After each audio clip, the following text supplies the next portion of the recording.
Pernikahan adalah peristiwa sakral yang menjadi awal kehidupan baru bagi dua orang yang saling mencintai. Tujuan pernikahan bagi setiap orang bisa berbeda.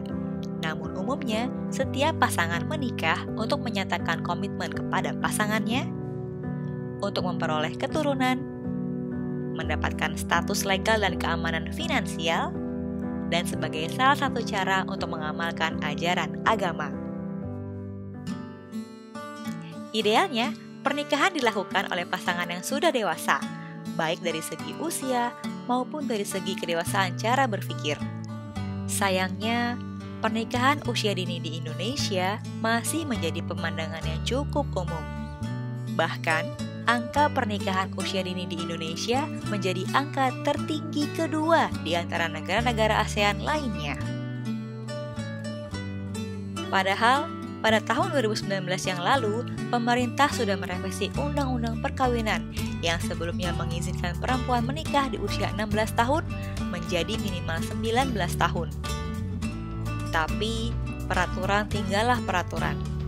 Karena nyatanya, di saat pandemi seperti sekarang, angka pernikahan anak justru meningkat. Pada Januari sampai Juni tahun 2020, ada 34.000 permohonan dispensasi pernikahan di bawah usia 19 tahun, yang 97%-nya dikabulkan. Padahal, di tahun sebelumnya hanya ada 23.000 permohonan. Peristiwa ini banyak didorong oleh persoalan ekonomi keluarga, menghindari kehamilan di luar nikah, norma agama, sosial dan budaya setempat, dan penutupan sekolah yang menyebabkan minimnya aktivitas. Dan yang lebih menyedihkan lagi nih Sobat Refman, sebagian besar kasus pernikahan anak terjadi pada keluarga miskin. Dalam pandangan mereka, dengan menikahkan anak lebih cepat, maka lebih cepat pula orang tua keluar dari kewajiban mengurus dan membiayai keperluan anak. Sobat Reven masih ingat nggak? Di awal tahun 2000-an yang lalu, ada sinetron yang berjudul Pernikahan Dini yang dibintangi oleh Agnes Monica dan Syahrul Gunawan. Sinetron yang cukup booming ini sudah memberikan edukasi tentang dampak buruk dari pernikahan dini. Hal yang sama juga coba digambarkan dalam film Dua Garis Biru. Dua tokoh utama di film ini digambarkan menikah muda, dan perlahan pernikahan ini justru membawa mereka ke masalah-masalah baru yang jauh lebih kompleks. Pernikahan usia dini, baik pada laki-laki ataupun perempuan, dapat membuat anak kehilangan hak pendidikan. Karena umumnya, mereka yang menikah di usia muda akan putus sekolah. Perempuan yang menikah dan hamil di usia muda belum memiliki organ reproduksi yang matang, sehingga memiliki kemungkinan 5 kali lebih beresiko saat persalinan dibandingkan dengan perempuan yang berusia lebih matang. Belum lagi soal ekonomi, mereka yang menikah di usia dini umumnya belum memiliki kemapanan ekonomi.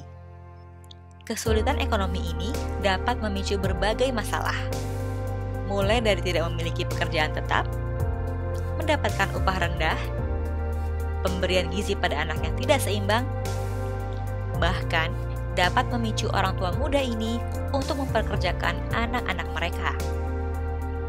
Selain itu, kesulitan ekonomi juga dapat memicu pertengkaran suami istri yang dapat berujung pada kekerasan dalam rumah tangga hingga perceraian. Tak bisa kita pungkiri, faktor-faktor di atas berkontribusi besar pada kelestarian rantai kemiskinan di Indonesia.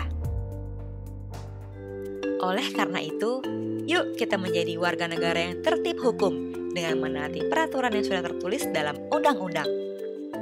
Bantu tugas pemerintah dengan memberikan pemahaman kepada saudara, teman, atau tetangga kita tentang dampak buruk akibat menikah di usia yang terlalu muda. Tunda usia menikah dan gunakan masa mudamu untuk bermain, menyelesaikan pendidikan, dan bekerja untuk menggapai cita-cita.